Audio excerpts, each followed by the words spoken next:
what you are forcing me to do.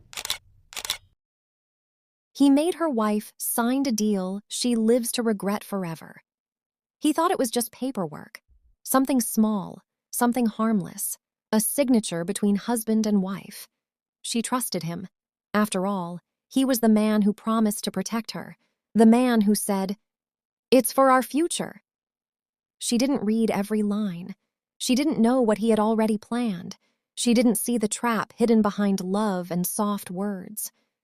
By the time the truth surfaced, it was too late. The deal was signed. Her rights were gone. And the man she married was no longer the man she knew. Now she's not just a wife who was deceived. She's a woman forced to live with a decision she never truly made, a signature that cost her everything. And this time, regret won't be enough to save her. Before we continue this amazing story, please hit that subscribe button now. Like this video and comment below where you are watching from and what time it is in your country. Now let's see what happened next. Morning light spilled through the tall glass windows of their Lecky apartment, bouncing off marble floors and polished furniture that still smelled new. The city hummed below, cars, horns, ambition moving fast, but inside everything felt calm, controlled, safe. Papers lay neatly arranged on the dining table, edges aligned, weighty but innocent-looking. A pen rested on top, silver and expensive, catching the light like it mattered. Nothing about the moment felt dangerous. Nothing warned her that this quiet morning was about to redraw her entire life. And that calm was exactly why she didn't hesitate. She moved closer to the table, icy fingers brushing the smooth paper as if it were just another household chore, something to tick off before the day began. Her mind wandered to unfinished errands, work emails, lunch plans. This wasn't a courtroom or a bank. This was home. The smell of coffee still hung in the air, familiar walls, familiar trust, the kind that makes questions feel unnecessary. She didn't slow down because slowing down would mean doubting him, and doubting him felt wrong. But why did her chest suddenly feel tight? He stood nearby, relaxed, confident, already dressed for the day, watching without watching. The kind of calm that comes from certainty, not peace. His presence filled the room quietly, like background music you stop noticing. He had framed this moment as responsibility, as maturity, as planning ahead like real adults do. She absorbed that framing without resistance. After all, this was the man who had guided so many decisions before, the man who always seemed to know better. Yet something about how prepared he looked felt rehearsed. She lifted the pen, feeling its unexpected weight settle into her hand. The paper didn't shake. Her hand didn't tremble. That scared her later, but not now. Now everything felt steady, too steady.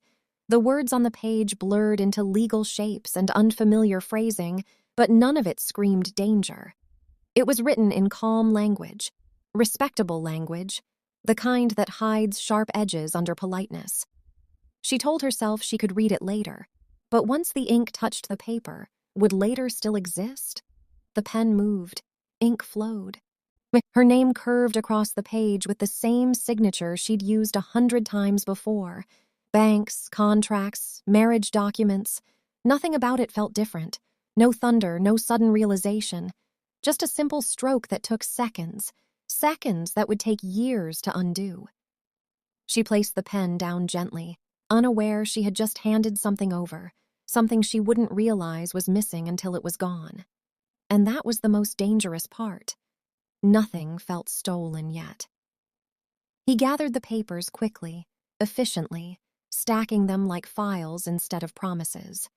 The movement was small, almost unnoticeable, but final. The room seemed to exhale while she remained unaware of what had just been sealed.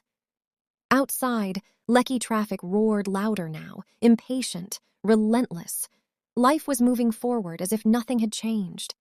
She stood there, still thinking this moment was forgettable, still believing marriage meant shared outcomes, still unaware that the balance between them had just shifted forever. She walked away from the table lighter, unaware she had left something heavy behind. Trust still wrapped around her like protection, not knowing it had already been used against her. The apartment looked the same. The man looked the same. The world hadn't cracked open yet. But beneath that signature, something irreversible had begun to move. Something silent, something patient. And when it finally surfaced, she would realize this wasn't just paperwork. So why did the room suddenly feel colder than before? Evenings in Lecky often arrived gently, with orange light sliding across glass towers and settling into living rooms like a promise of rest. He would step through the door, calm and composed, shoes placed neatly aside, jacket folded with care. To anyone watching, he looked like a man who had everything under control. Career steady, marriage stable, future mapped out. She watched him move with quiet admiration, unaware that discipline and affection can sometimes look dangerously similar. But was this calm really love, or something more calculated hiding in plain sight? He carried himself like someone used to being trusted, the kind of man people leaned on without asking questions. Friends praised his wisdom, family admired his structure, even strangers felt safe around him. She had married that reputation as much as the man himself. Decisions naturally flowed through him, money, plans, timing, without resistance. He never demanded control, he simply stepped into it. And because it felt effortless, she never noticed how often her own voice slowly faded into the background. Mornings revealed another layer, quieter but sharper. He liked order, timelines, predictability. Conversations followed paths he already anticipated, and outcomes always landed where he expected. When things went smoothly, he smiled. When they didn't, silence filled the room like fog. Not anger, not shouting, just withdrawal, the kind that makes you adjust yourself to restore peace. She learned quickly which questions shortened conversations and which ones earned approval. But when did adaptation quietly turn into obedience? He spoke often about responsibility, about being prepared for life's uncertainties, about how love alone was never enough. Those words sounded mature, almost protective.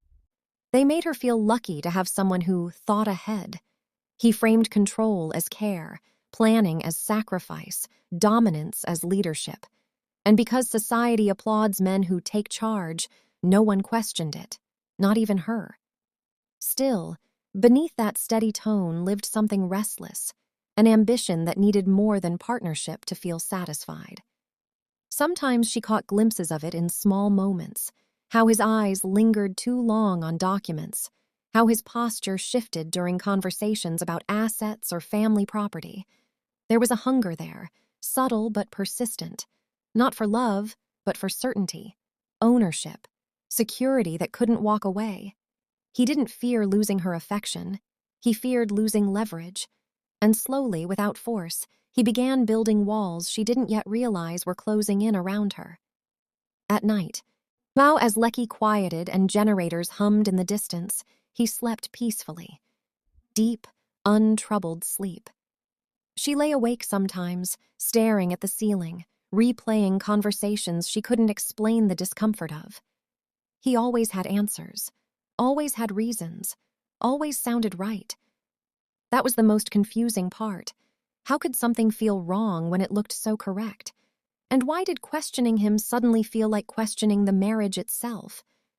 By the time she noticed the imbalance, it already felt normal. His confidence had become the foundation of their life, and removing it felt dangerous. She still believed she knew him, still believed love made everything equal. But beneath the surface, the mask was settling tighter into place, and the man she trusted most was already preparing for a future where trust would no longer matter. What exactly was he securing, and why did it require her silence? Documents began appearing more often after that morning, slipping into their lives like ordinary objects, folders on the dining table, envelopes tucked beside laptops, files resting casually on the arm of the couch. Lecky's skyline glittered outside, wealth stacked on wealth, and inside their home, paper quietly became power. She noticed how his attention sharpened whenever these documents surfaced, how his posture straightened, how his calm deepened. This wasn't about routine anymore. Something was being assembled carefully, patiently, but assembled for who? The story of inheritance surfaced slowly, almost accidentally. Family land, long-term investments, property meant to outlive them both. He spoke of legacy as if it were a shared dream, but his eyes tracked numbers more than faces.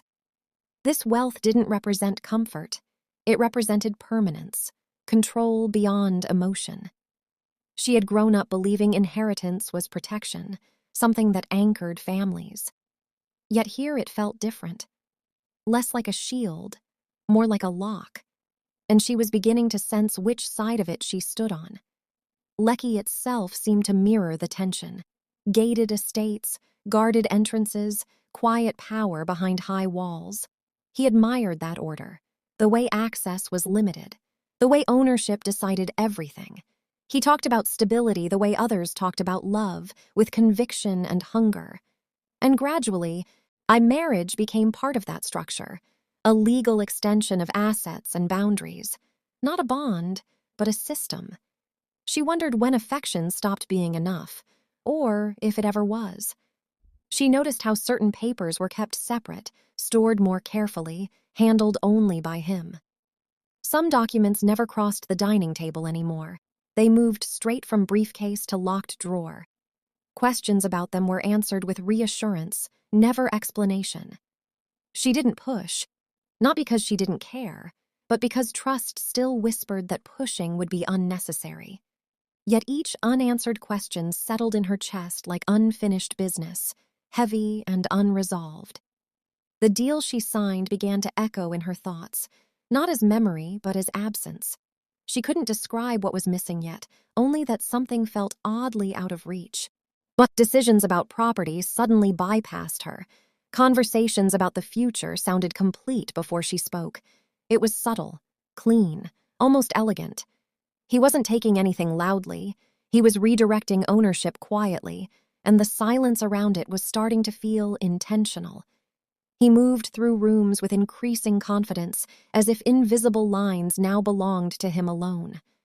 The home still looked shared, but the authority within it had shifted. Even the air felt different. Thicker, less forgiving. She began to sense that the deal wasn't about love surviving hardship. It was about ensuring love could never interfere, a safeguard against unpredictability, against her. And that realization sent a quiet chill through her spine. Standing one evening by the window, watching Lecky lights flicker like distant signals, she felt it clearly for the first time. This wasn't future planning. This was positioning. The paperwork wasn't neutral, it was strategic. And whatever had been signed that morning was only one piece of a much larger design. The question was no longer what did she sign, but what had he already secured before she even knew there was a battle? Rain washed through Lecky one evening, heavy and sudden, drumming against glass and metal like a restless warning. She stood alone in the living room, the city blurred by water and streetlight, her reflection faint in the window. A document lay open on the table behind her, its words swimming in legal language that felt colder than the rain outside. Something inside her tightened, not fear, not panic, just a quiet resistance, the kind that doesn't scream but lingers. The kind people ignore because it doesn't feel urgent enough.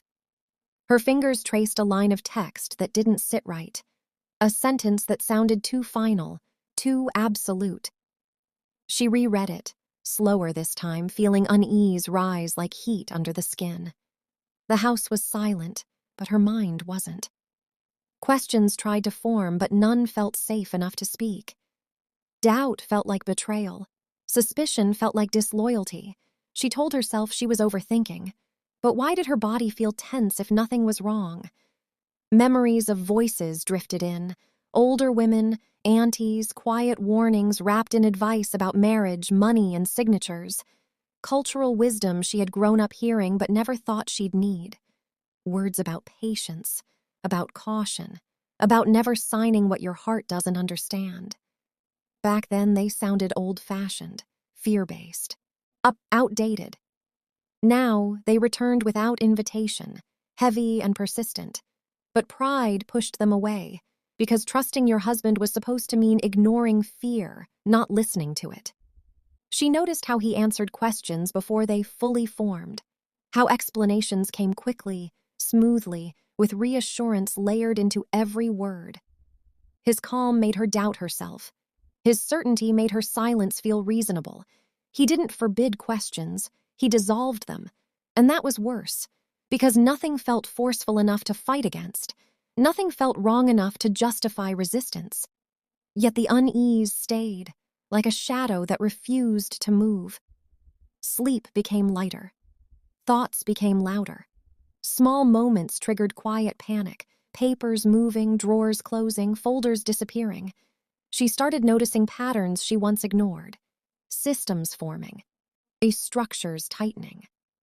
But still, she said nothing, because speaking felt like creating a problem that didn't officially exist, because silence felt easier than confrontation, because love made her afraid of being wrong more than afraid of being hurt.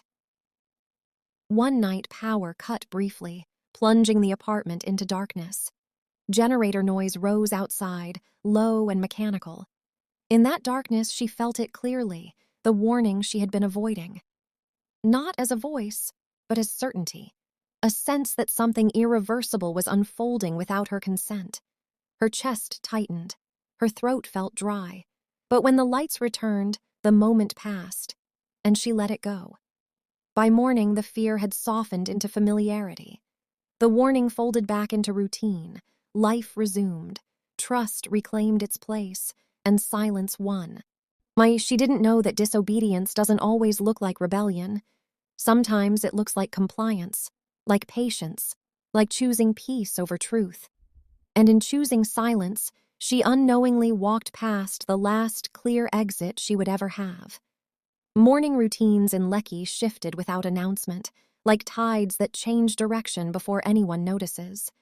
He began handling more things alone: bank visits, property discussions, meetings she used to attend beside him. It sounded practical when he explained it, efficient, protective. But the absence grew louder than the logic. Her involvement slowly became optional, then unnecessary. Love, once shared in conversation, now arrived in summaries. And she couldn't tell when partnerships stopped being assumed and started being granted. Documents stopped asking for her presence. Any decisions arrived already made, dressed up as updates instead of discussions. He spoke with certainty, referencing clauses and structures she didn't recognize. Legal language replaced emotional language. Where he once asked how she felt, he now explained how things worked. And each explanation closed another door. The house felt less like a home and more like an organized space she occupied by permission. When did security begin to feel like supervision? Even affection changed tone. It became conditional, offered after compliance, withdrawn after resistance. Not intentionally cruel, just strategically timed. He rewarded agreement with warmth and punished hesitation with distance. No shouting, no threats, just a shift in atmosphere that trained her to adapt. The system worked because it was quiet, because it didn't look like abuse, because everyone around them would call it maturity. But why did it feel like shrinking? She noticed her name disappearing from conversations that mattered. Assets were referred to as handled, plans as sorted, futures as secured. Language did the heavy lifting, turning exclusion into efficiency. When she asked to be included, the request felt awkward, almost childish, as if wanting access to your own life required justification. That realization stung deeper than anger. It meant control had already been normalized. Marriage, she realized, had been reframed, not as unity, but as hierarchy. He stood at the top, managing risk. She existed within the structure, expected to trust the framework without understanding it. The deal she signed wasn't just paperwork. It was the foundation of this new order. It was a legal blessing on emotional imbalance. And now, love had rules, consequences, boundaries she didn't draw. Lecky's orderliness mirrored it all. Gates, guards, access codes, permissions, everything controlled, everything intentional. She moved through her life like a guest who knew the layout but didn't hold the keys. And the more she noticed it, the harder it became to ignore. This wasn't protection, it was containment, and the system was already too established to pretend otherwise. One evening, as he locked a drawer with practiced ease, she felt it clearly. Love had been converted into leverage, care into authority, marriage into enforcement. And once love becomes legal control, leaving isn't just emotional, it's procedural. The realization settled heavy and final, because if control was this organized, then losing it would never be accidental. The only question left was, what had she already lost without knowing it? The air in Lecky that morning was humid, thick with heat that pressed against skin like invisible fingers. She walked into the living room, expecting the usual quiet routine, but the papers weren't where she remembered. A manila envelope lay on the table, different, heavier, unfamiliar. Her heart quickened. Something about the weight felt deliberate. She bent to lift it and froze at the official stamp, the legal seal glaring back like accusation. This wasn't a casual document left in passing. This was something final, something meant to be discovered in this precise moment. She unfolded the papers slowly, letting the words hit like unexpected blows. Ownership transfers, clauses she never saw, rights signed away without her conscious agreement. The signature she had thought trivial, the one that felt like routine trust, had been weaponized. Her hands trembled, the edges of the paper digging into her palms. Each sentence revealed a reality she hadn't imagined, each paragraph a silent erasure. How could love feel so present one moment and betray so completely the next? Her eyes darted across figures, dates, and lines of text, trying to make sense of the chaos he had orchestrated behind calm eyes and polite reassurances. The apartment felt suddenly alien, walls tighter, ceiling lower, floor colder. It was as if the house itself had turned against her. Outside, Lecky's usual traffic noise, horns, and generators mocked her realization, each sound sharp, intrusive, impossible to ignore. How had she missed it all while living in the same space, breathing the same air? Memories collided with the present. Mornings when he reassured her, evenings when explanations felt persuasive, moments when she shrugged off intuition. All those times had been steps leading here, careful, patient, unnoticeable. And now, denial couldn't shield her. She wanted to scream, to tear the papers apart, to erase the signature that had stolen her autonomy. But the law didn't respond to tears. The deal didn't disappear with rage. And suddenly she realized how powerless trust could truly be. The betrayal was no longer a feeling. It was documented, signed, sealed, executable, and every line reinforced it. Ownership, control, inheritance, all redirected. He had played the system, the law, and her faith in him. She could no longer argue with the reality he had constructed so meticulously. Her life, the life she thought she was shaping alongside him, had been redirected without her consent. Each sentence of the contract mocked the trust she had freely given. She sank into a chair, the city lights outside spilling like cold judgment across the floor. The apartment felt heavier now, the air thicker, suffocating. The man she trusted most, the one whose calm had once reassured her, whose guidance had once comforted, had orchestrated this quietly. He had prepared this moment long before her eyes could see it. And the most crushing part, she had unknowingly signed the very document that would define her subjugation, leaving her trapped in a home she thought was safe. And yet, even as shock and grief threatened to overwhelm her, a tiny spark flickered in her chest. A question. How had he done this so silently, so confidently, without leaving a single misstep? If trust could be weaponized this way, but what else in their life had been controlled, manipulated, or stolen? And when she finally faced him, would he admit nothing? or would the calm mask remain unbroken, daring her to challenge it? The answer hung in the room, unspoken, and the weight of realization settled like stone. Lecky's streets buzzed with life, cars honking, children laughing, markets overflowing with color and chaos. But inside her apartment, silence felt louder than ever. Word traveled fast, faster than she anticipated. A friend's subtle glance, a neighbor's whisper, a comment she wasn't supposed to overhear, all threads weaving an invisible net around her. Suddenly, everyone seemed to know, or at least to pretend they did. Each glance cut sharper than the truth itself. How could the world outside appear so vibrant while inside she felt exposed, small, and irreparably judged? At the grocery store, eyes lingered longer than necessary. Casual questions had hidden edges. Compliments sounded hollow. Conversations paused when she entered, only to resume with whispers behind her back. Social media murmurs, distant messages, and news about property disputes in Lecky blurred together, magnifying her shame. Each small gesture became proof of her failure, proof that trust had cost her dignity. She wanted to escape the judgment, but everywhere she went, the community's gaze followed, heavy and relentless, accusing her without words. Family gatherings grew tense, smiles forced, conversations clipped. Her aunt's advice now felt like subtle criticism, her mother-in-law's polite nods sharper than before. Friends, once allies, now looked at her with curiosity wrapped in caution. Every social interaction reminded her that betrayal had a second victim: reputation. And in this city where appearances mattered almost as much as truth, whispers became invisible chains, binding her to a narrative she hadn't chosen but couldn't escape. Even the walls of her apartment seemed to hum with imagined judgment.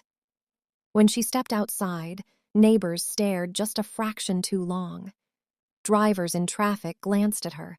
Pedestrians whispered in passing. Lecky's streets felt suddenly narrower, tighter, as though the city itself conspired to remind her of her diminished standing. Every small action, her tone of voice, her choice of outfit, her brief pause at the window, was magnified into silent accusation. How had betrayal spread so quietly, so completely? Gossip crept into her own home, carried by phone calls, messages, and the subtle judgment of familiar faces.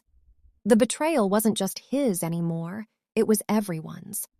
Society had claimed a stake in her humiliation.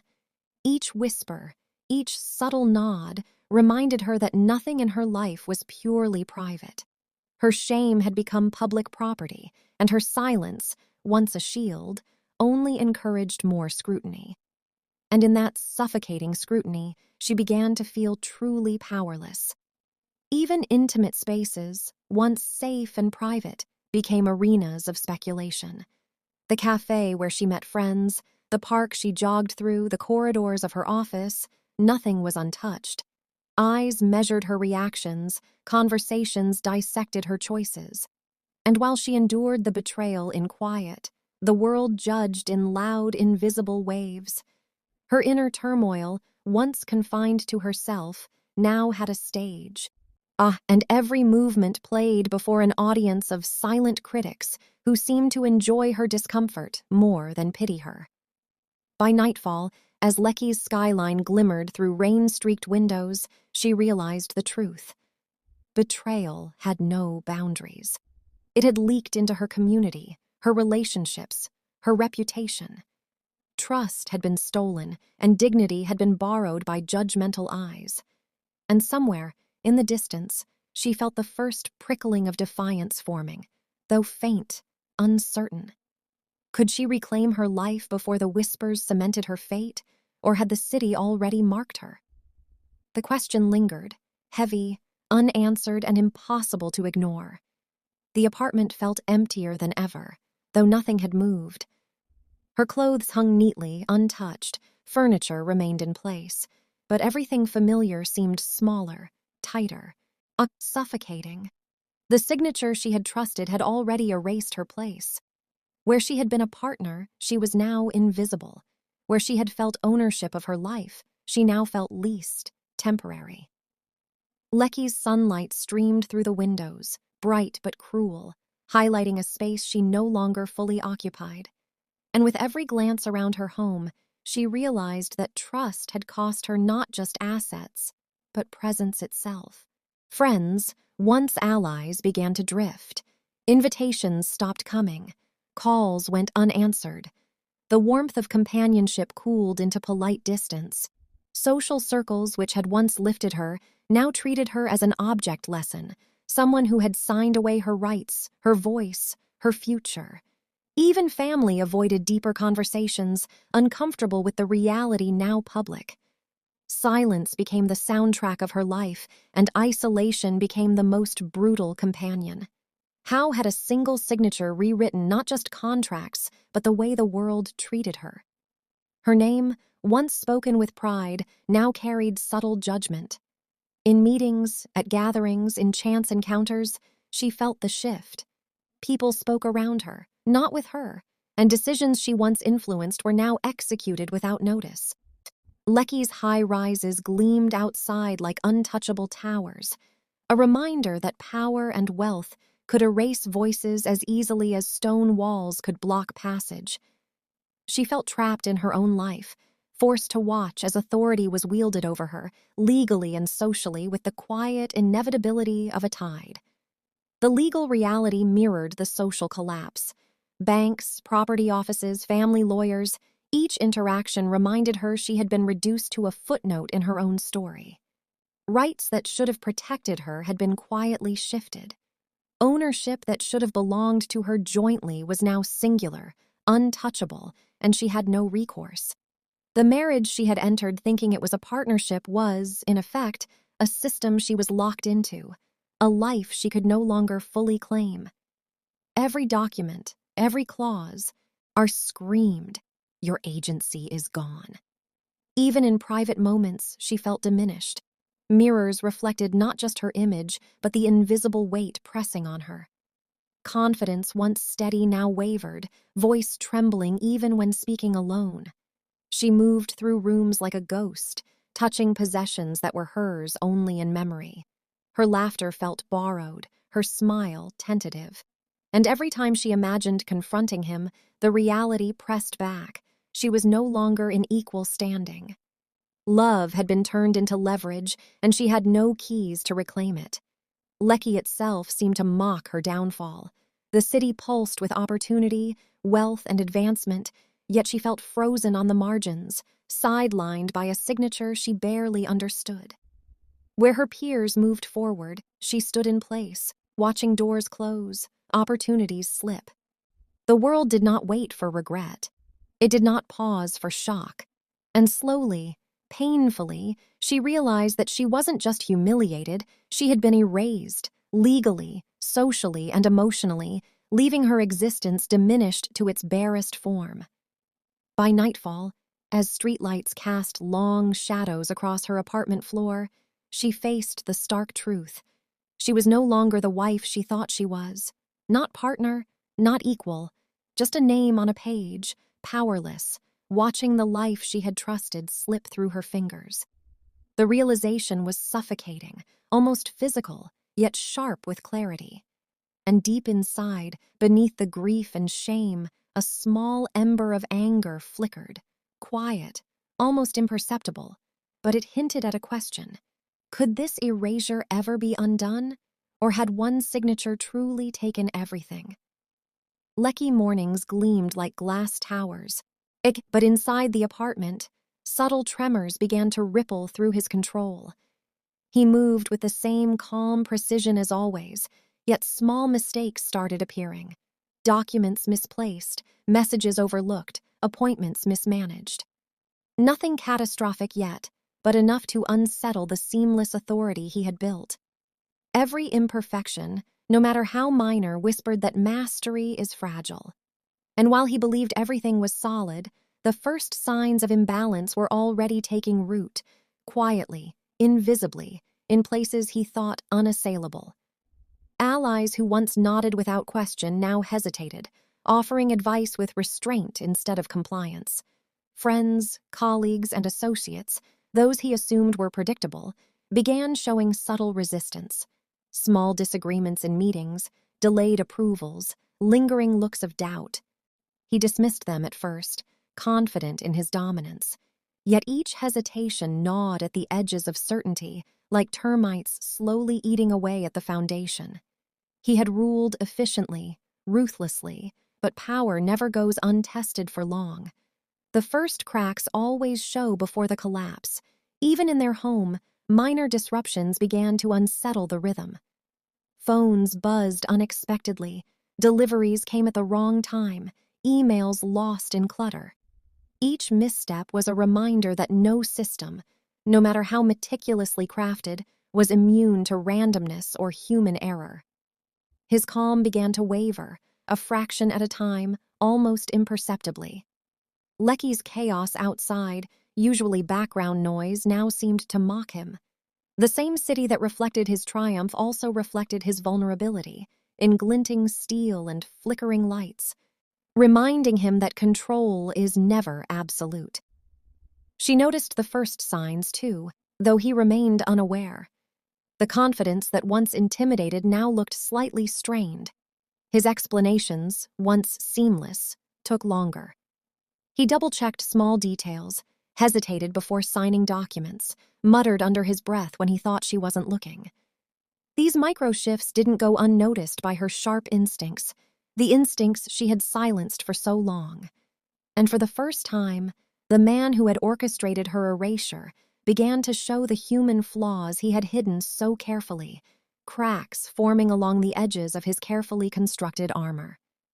Lecky's streets mirrored the instability. Traffic snarls delayed meetings, vendors faltered, schedules slipped. The infrastructure of the city itself, a metaphor for his control, reminded him that nothing, not even dominance over a home or contract, exists in perfect isolation. Minor failures compounded quietly, each small error undermining confidence. Even his legal victories, once airtight, revealed hidden vulnerabilities he had overlooked. The meticulously built empire of control, both emotional and legal, began to tremble ever so slightly, though he refused to acknowledge it. Whispers began to circulate, subtle, almost polite, but charged with implication.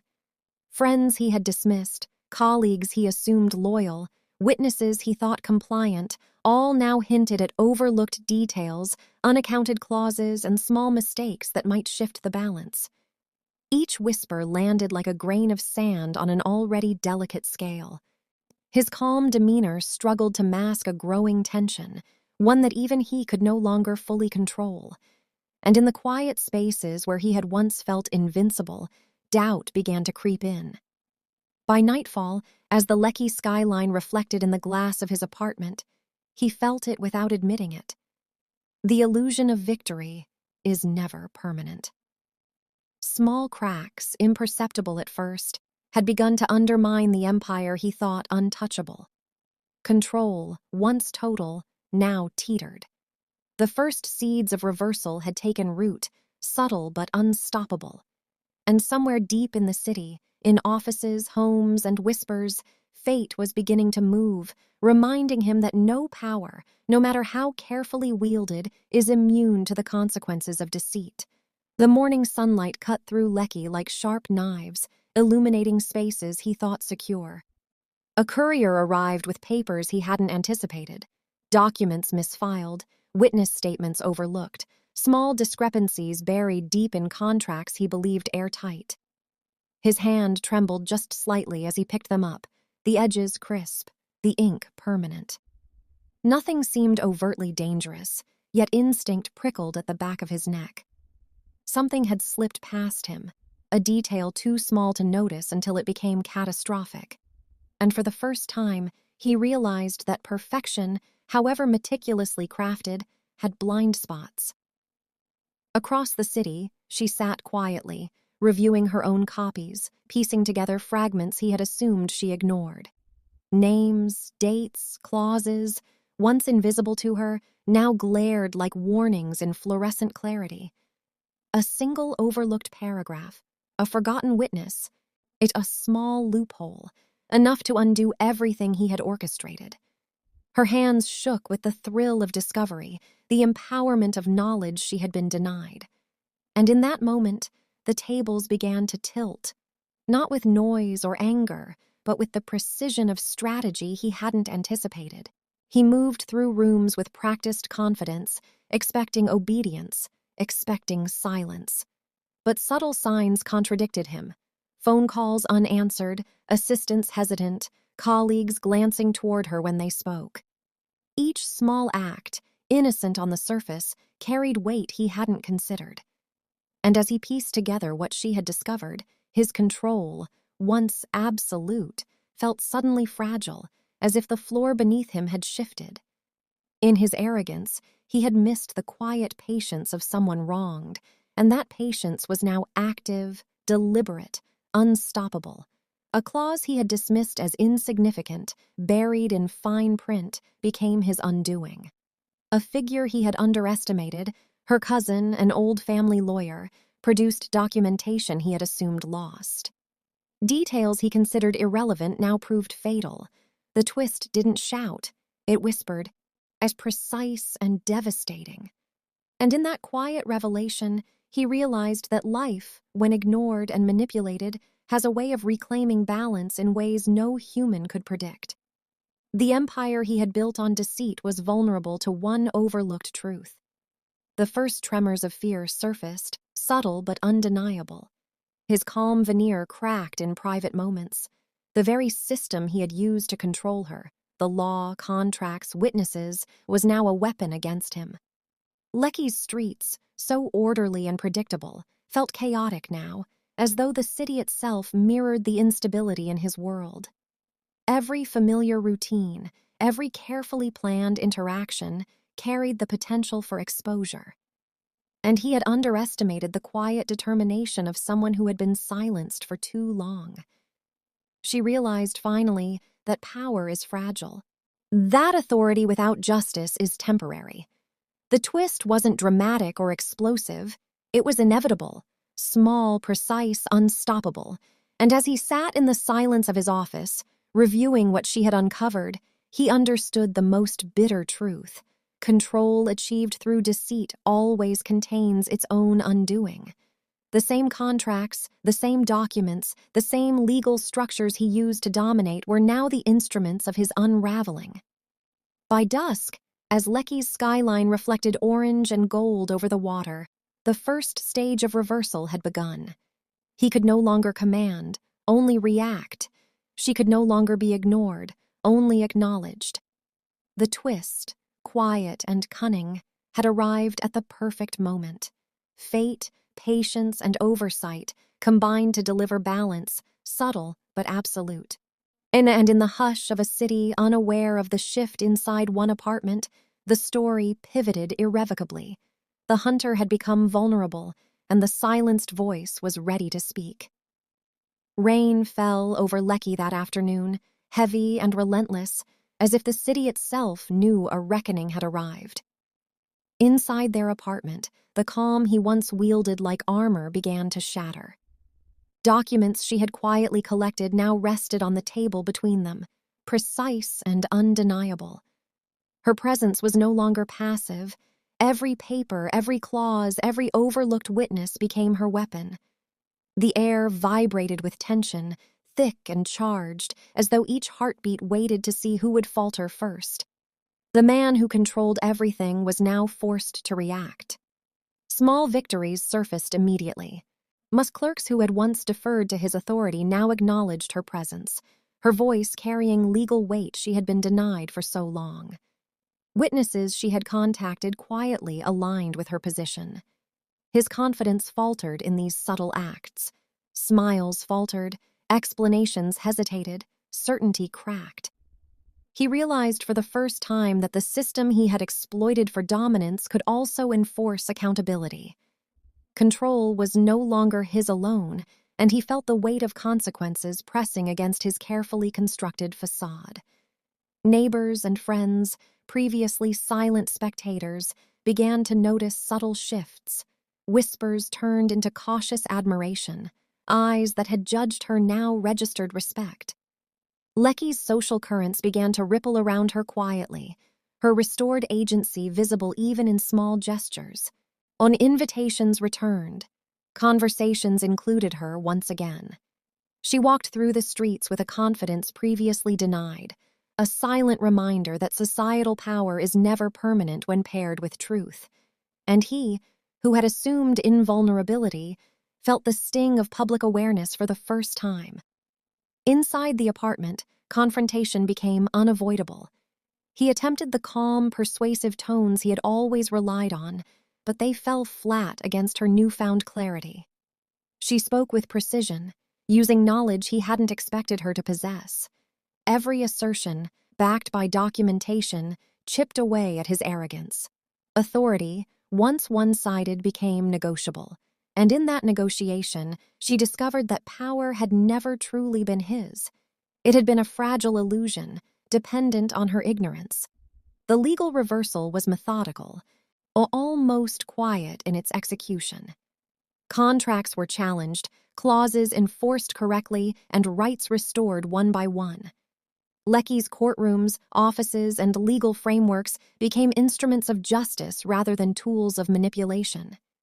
Each small victory built momentum, a cascade of accountability that could not be ignored.